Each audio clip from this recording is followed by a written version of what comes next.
Im Sommer 2025 beherrschten beunruhigende Schlagzeilen die Campingpresse. Deutsche Camper gezielt in Westschweden ausgeraubt. Nächtliche Überfälle. Man sprach sogar von der Verwendung von Narkosegas. Doch stimmt das wirklich alles? Oder ist das einfach nur ein schönes Narrativ zur Sommerzeit? Ich will es jetzt wissen und darum fahre ich los in das Zentrum der Schlagzeilen. Und was mir da alles passiert ist, das zeige ich euch jetzt.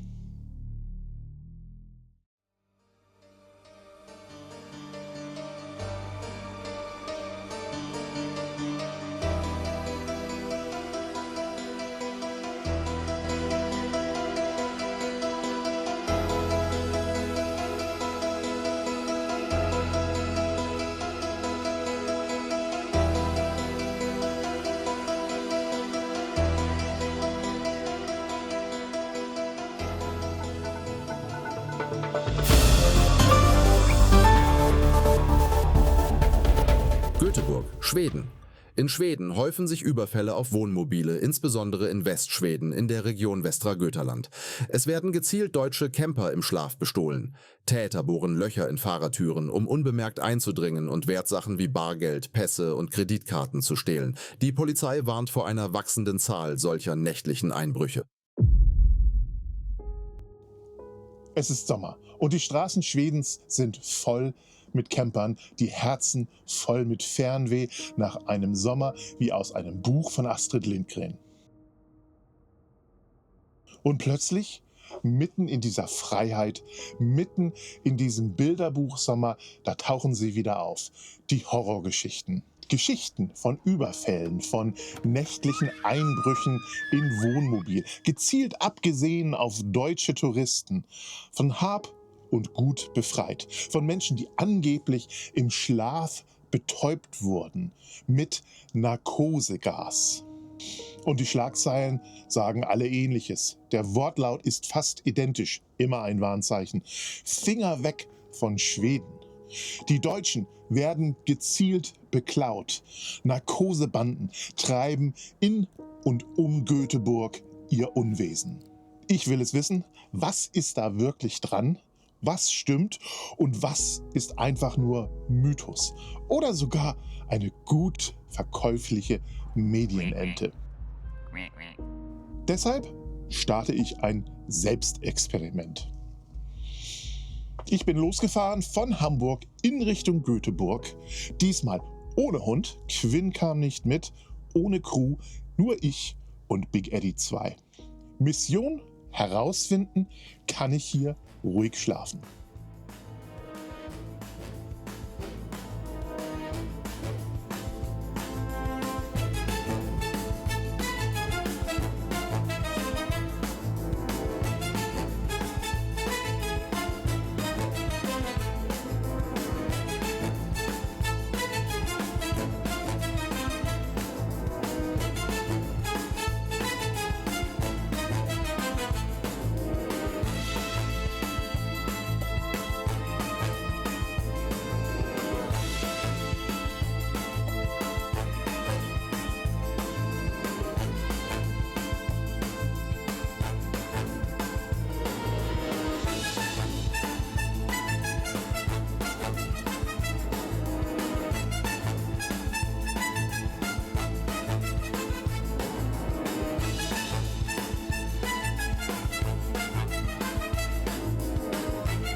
Doch bevor ich losfahre, recherchiere ich. Ich klicke mich durch Foren, durch Nachrichten, durch Kommentare und Warnmeldungen. Manche erzählen einfach nur von nächtlichen Überfällen, besonders auf Autobahnrastplätzen, was eigentlich keine Überraschung sein sollte. Die Fähre kam abends spät an und während der Fährfahrt hatte ich mir über Park4Night tatsächlich erst einmal einen Bauernhof in der Nähe ausgesucht.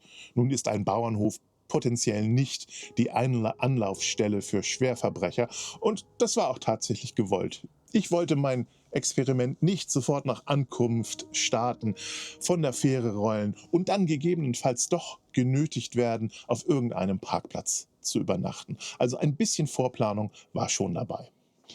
Die Fahrt dorthin war schon einmal sehr, sehr dunkel. Man muss verstehen, zum Zeitpunkt der Aufnahme dieses Videos war es Mitte Oktober und die Abende wurden in Schweden schon früh dunkel. Und so fuhr ich eine Schotterstraße in Richtung meines ersten Stellplatzes ohne jegliche Straßenbeleuchtung, was der ganzen Sache schon mal eine gewisse bedrohliche Atmosphäre gab. Big Eddy 2 wurde entsprechend vorbereitet. Denn ich will ja nicht nur beobachten, ich will auch meinen Van und mein Setup hier testen. Ob es jemand versucht, ob meine Sicherheitsvorkehrungen tatsächlich standhalten und ob sie wirklich Sicherheit gewährleisten.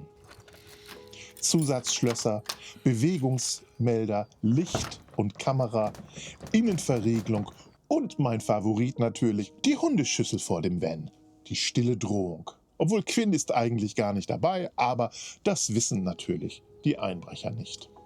Ich habe selbstverständlich nicht alle Sicherheitsmaßnahmen gefilmt. Man muss ja nicht wirklich zeigen, was einen schützt. Nur so viel, der Camper ist nicht mehr das, was er einmal war. Willkommen bei Big Eddy 2 Fort Knox auf Rädern. Das Sicherheitskonzept, das ich versuche umzusetzen, nenne ich das 3D-Konzept.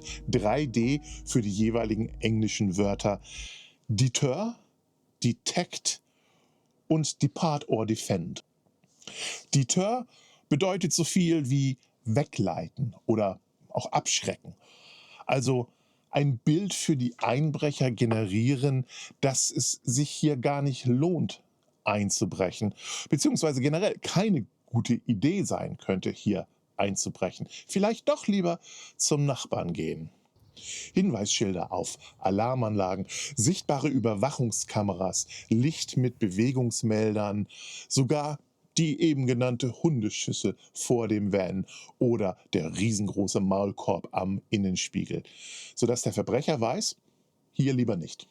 Kommen wir dann zu Detect. Detect ist im Prinzip alles, was hilft, den Einbrecher frühzeitig zu bemerken oder zu erkennen. Auch hier gehören Überwachungskamera, Lichtbewegungsmelder und Alarmanlage dazu. Und als letztes dann Depart oder Defend. Das heißt so viel wie darauf vorbereitet sein, schnell wegzufahren. Das bedeutet, das Fahrzeug wird abends abfahrbereit gemacht, alles weggeräumt, Fahrersitz ist gedreht, Schlüssel ist greifbar, schneller Zugang zum Fahrerraum nicht zu unterschätzen und mit der Front des Fahrzeugs in Richtung Ausfahrt geparkt. Also nicht noch großes Hin und Her manövrieren, um von dem Stellplatz wegzukommen. Ja, und Defend dann natürlich, wenn das alles nichts geholfen hat und es wirklich zum Äußeren kommt, die Bereitschaft, sich gegebenenfalls zu verteidigen. Das muss ja gleich nicht ins Extreme gehen. Dazu gehören einfache Dinge, wie zum Beispiel die lokale Notfallnummer abgespeichert zu haben, seine Adresse, gegebenenfalls die GPS-Koordinaten griffbereit zu haben, sodass man die im Notfall und in der Hektik nicht erst suchen muss. Und gegebenenfalls tatsächlich legale, aber nicht tödliche Verteidigungsmittel an Bord zu haben. Und da würde ich empfehlen, sich vorher kundig zu machen, was in dem jeweiligen Reiseland erlaubt ist. So habe ich zum Beispiel vor meiner Schwedenfahrt gelernt, dass Pfefferspray in Schweden grundsätzlich verboten ist und als Waffe gilt und man das besser vor Einreise aus dem Fahrzeug räumt. Das habe ich auch getan, glaube ich zumindest. Und dann sei natürlich noch gesagt, es hilft nicht, solche Verteidigungsmittel an Bord zu haben. Man muss auch wissen, wie man sie benutzt. Pfefferspray gegen den Wind zu sprühen, ist zum Beispiel keine gute Idee.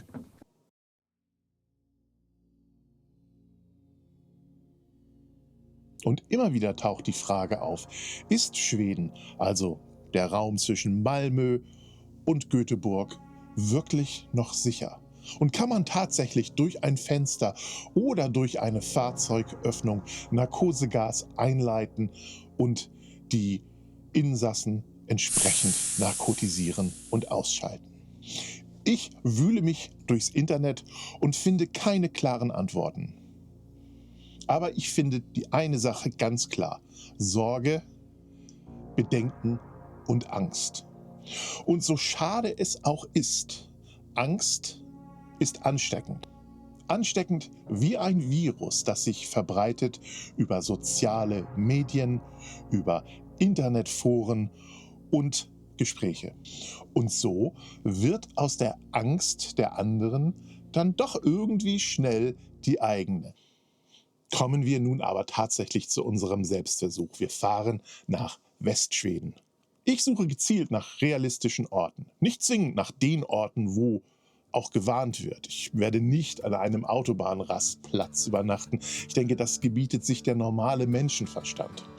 Ich suche nach schönen Orten, nach realistischen Orten, wo ein Camper übernachtet oder vielleicht auch mal 2 Nächte steht, einfach nur, weil sie ansprechend sind. Irgendwo im Wald, irgendwo am See, ein bisschen abseits von der Straße und vielleicht auch nicht sofort einsehbar. Nach Orten, die für mich Sinn machen. Etwas versteckt, schön gelegen an einem See, gelistet auf Park4Night. Eigentlich der perfekte Platz für einen nächtlichen Überfall. Es ist 2:30 nachts und ich liege wach. Oder besser gesagt, zwischen Wachsein und Schlaf. In diesem Zustand beginnt das Gehirn, Geschichten zu erzählen. Der Schatten eines Baumes wird auf einmal zu einem bedrohlichen Riesen. Das Knacken eines Astes wird zur Tür, die gewaltsam geöffnet wird. Realität und Traum verschwimmen. Wissenschaftler nennen das den hypopompnischen Zustand. Wusste ich vorher auch nicht. Ein Moment zwischen Traum und Realität, in dem das Gehirn emotional überinterpretiert und nicht rational bewertet. Schatten sind realer, Gefahren wirken größer und Bedrohungen realer.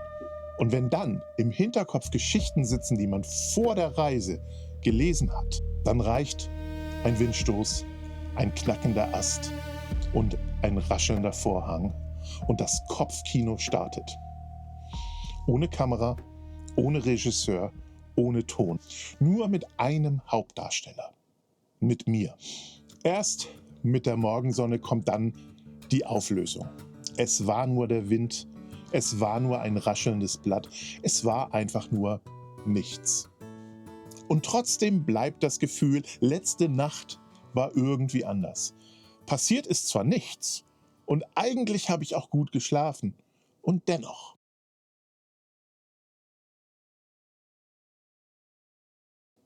Weiter geht die Reise.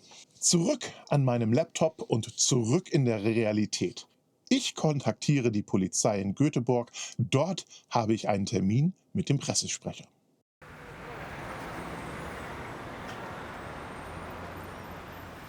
Break-ins involving motorhomes? Yes, we do see these from time to time. They are not directed at Germans specifically. Anschließend spreche ich mit einem Toxikologen zu der Frage Narkosegas. Und was er sagt, ist durchaus interessant. Die Stoffe, die theoretisch wirken könnten, bekommt man nicht ohne ärztliches Rezept. Ohne die richtigen Geräte sind sie kaum einsetzbar. Und ein befreundeter Anästhesist von mir wird auch interviewt und der musste über die Narkosegas-Theorie schon fast lachen. Anästhesie ist Hochleistungsmedizin. Schaut euch mal die notwendigen Geräte hinter mir an. Wie soll das auf einem Parkplatz ablaufen? Das ist Blödsinn. Ich finde also keine Beweise. Ich finde nur Berichte, ich finde nur Erzählungen und Mutmaßungen.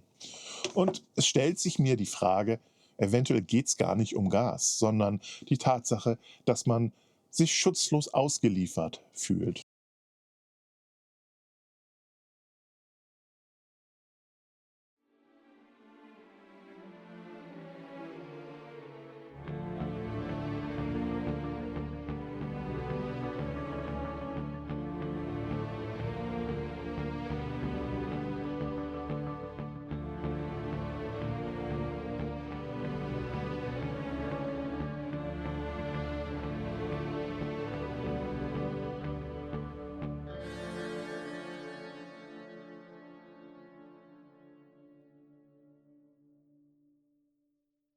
Früher brauchte eine Legende Jahre und heute reicht ein Screenshot.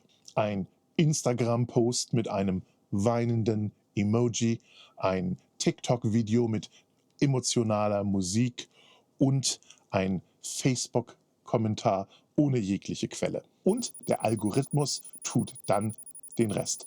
Wenn es oft genug geteilt wird, wenn es oft genug kommentiert wird und einen Daumen hoch bekommt, wird es ganz schnell zur Wahrheit. Zumindest gefühlt.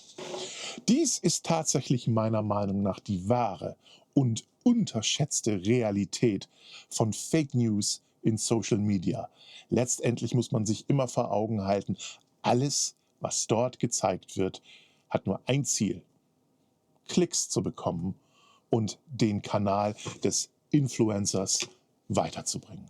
Und es sind dann Dinge wie: Ich habe gehört von einer Freundin, einer Cousine, eines Freundes, und so beginnen dann die urbanen Legenden. Was sind eigentlich Urban Legends auf Deutsch? Schreibt das mal in die Kommentare. Ich will wirklich niemandem einen Vorwurf machen und sollte das so rüberkommen, bitte nicht falsch verstehen. Auch das ist wiederum nicht mein Ziel und mein Anspruch. Wenn man nachts alleine liegt im Van und jedes Geräusch wie ein Einbruch klingt, dann versteht man, wie Geschichten entstehen.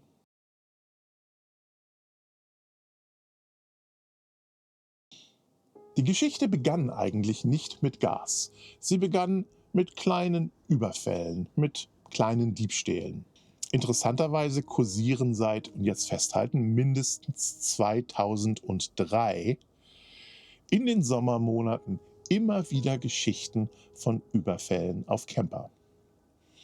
Camper, natürlich oft aus Deutschland, werden nachts ausgeraubt, meist auf Parkplätzen, meist auf Autobahnparkplätzen. Die Täter, allesamt unsichtbar, und die Betroffenen erwachen alle morgens und haben nichts bemerkt. Das Portemonnaie ist weg, das Handy ist weg und die teure Drohne für das YouTube-Video ebenfalls. Und immer wieder dieselbe Verwunderung. Für uns. Für uns ist der Urlaub vorbei. Wir haben nichts gehört, wir haben nichts bemerkt, wir haben alle, inklusive der Hund, tief geschlafen. In den ersten Jahren spricht die Presse von mysteriösen Vorfällen.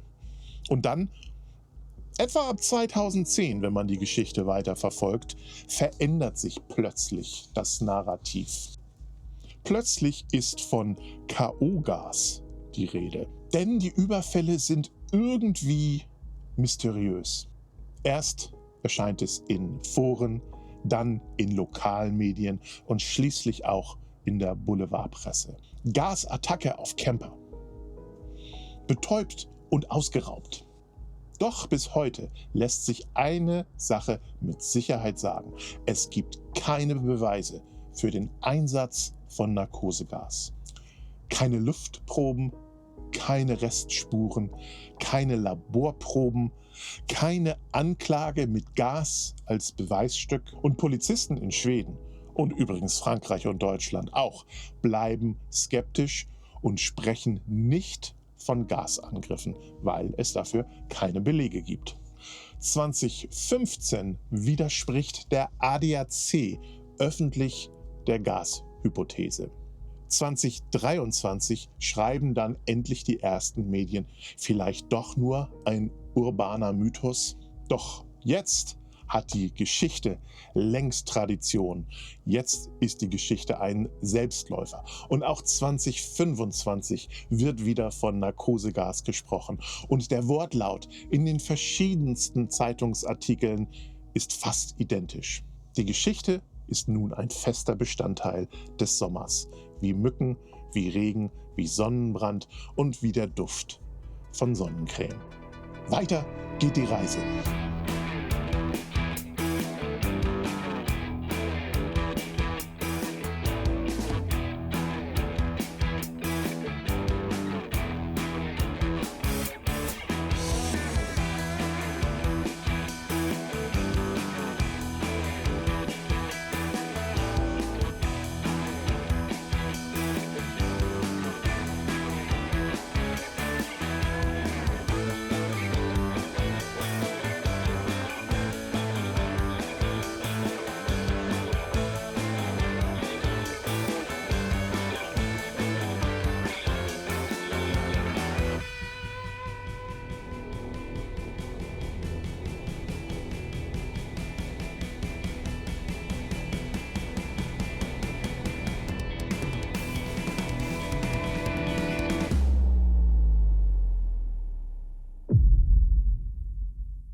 Der Gasmythos, musste ich kürzlich lernen, ist auch nicht exklusiv für Camper relevant. In der Trucker-Szene kursieren seit den 2000er Jahren dieselben Geschichten. Nächtliche Überfälle, Ladung geklaut, Fahrer hat nichts mitgekommen, muss mit Gas betäubt gewesen sein. Und auch dort keine Beweise, keine Belege, einfach nur die Sorge, es könnte ja auch mir passieren. Und der Unterschied hier ist, die armen Kerle fahren beruflich, während der Camper immer noch entscheiden kann, zu Hause zu bleiben. Vielleicht ist es auch gar nicht ein Camper- oder Trucker-Problem, sondern der Archetyp unserer Zeit. Der Fahrer im Fahrzeug, vermeintlich sicher und doch schutzlos. Ich komme für mich zu dem Schluss, Gasangriffe gibt es nicht. Das ist allenfalls eine spannende Geschichte für ein Campinglagerfeuer. Eine Urban Legend par excellence. Der Toxikologe und der Anästhesist haben es schon erklärt. Es gibt 4 Punkte, und darauf baue ich meine Hypothese, warum Gasangriffe nicht existieren. Es gibt 4 Punkte, die Angriffe mit Narkosegas unwahrscheinlich machen. Streich das. Unmöglich machen.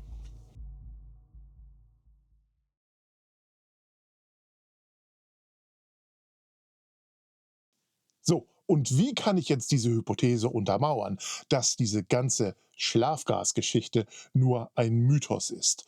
Nun, man muss sich einmal die damit zusammenhängenden Faktoren ansehen, die das schwierig machen.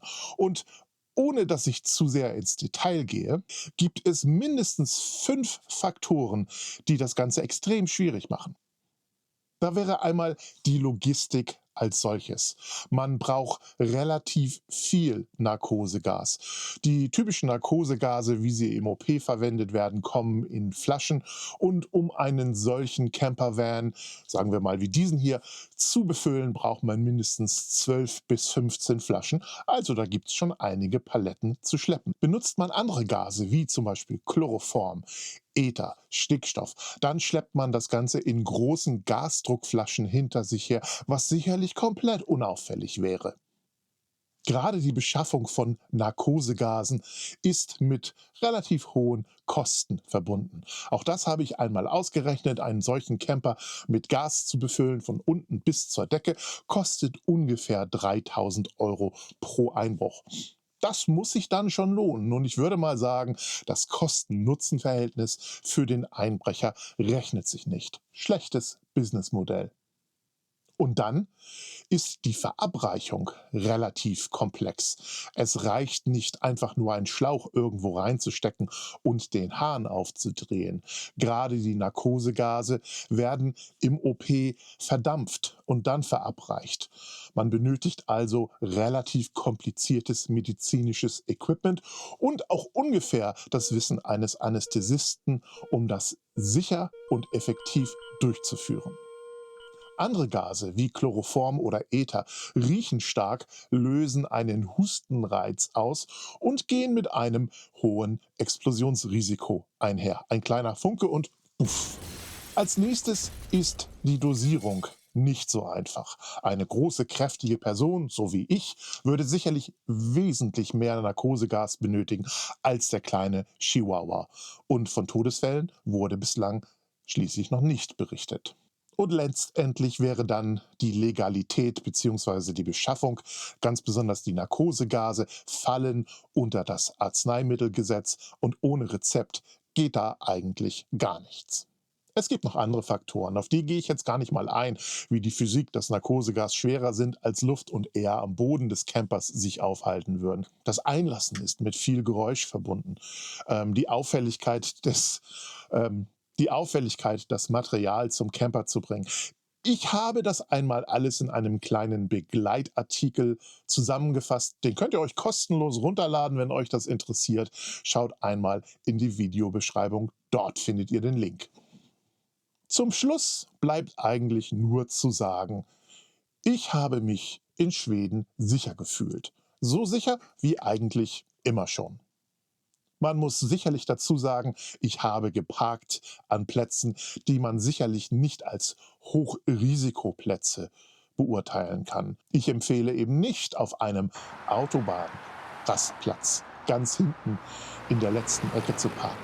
Aber das bezieht sich nicht nur auf Schweden. Das ist, wie ich schon sagte, glaube ich, allgemeiner Menschenverstand. Ich vertrete die Theorie, Gasangriffe auf Camper sind ein reiner Mythos. Und wer nach Italien fahren kann, der kann sicherlich auch in Schweden bedenkenlos Urlaub machen. Was bleibt, ist die Tatsache und die Erkenntnis, dass die Angst eine stärkere Geschichte schreibt als die Realität. Und dass der Algorithmus der sozialen Medien diese gerne aufnimmt und enorm effektiv weiterverbreitet. Die Fakten sind nüchtern. Der Rest ist Sommerloch. Und manchmal reicht das schon. Dennoch fühle ich mich am Ende genötigt, alles noch einmal in Perspektive zu rücken. Dieses Video soll keine Entwarnung sein. Es soll helfen, Sorgen und Ängste etwas einzuordnen und gegebenenfalls mit ein paar Fakten zu untermauern.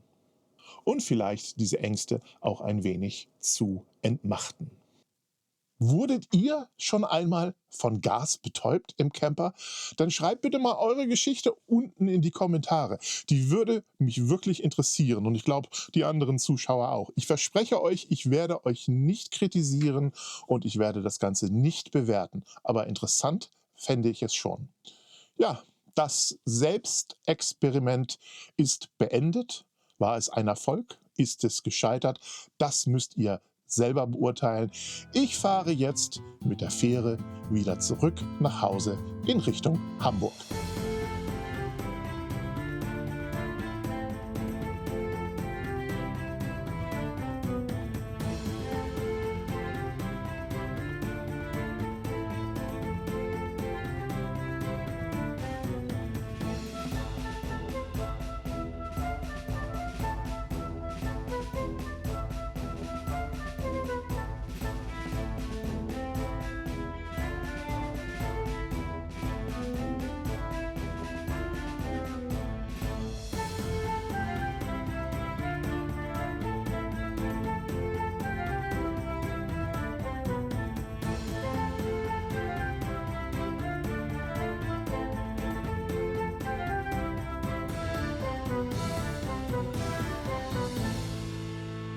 Doch bevor es auf die Fähre geht, übernachte ich noch einmal am Meer.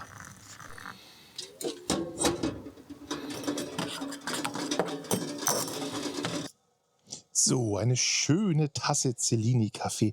Die werde ich mir jetzt schön hier draußen genießen. In der Sonne. Hervorragend. Ich habe die Milch vergessen. Nochmal eben schnell zum Kühlschrank.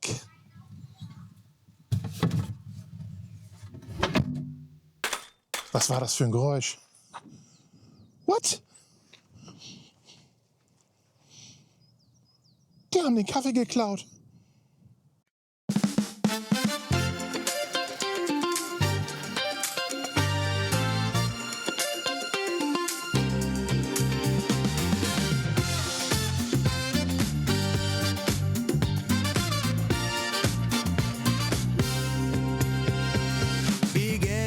Up with a cough and a clatter. Patrick spills his coffee, says it doesn't matter. Olaf checks the map, he won't follow today. Quinn jumps up front like, hey man, start the day. We roll out slow, legends in the making. Road humming low, past still baking. If our plan survives the morning, that's a twist.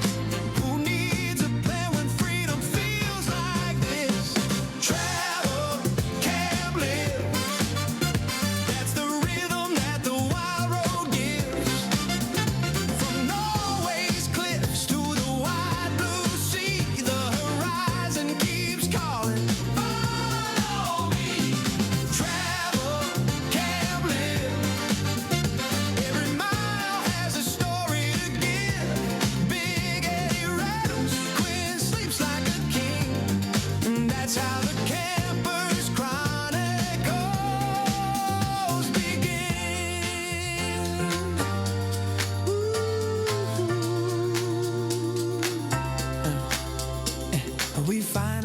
that smells like pine and adventure.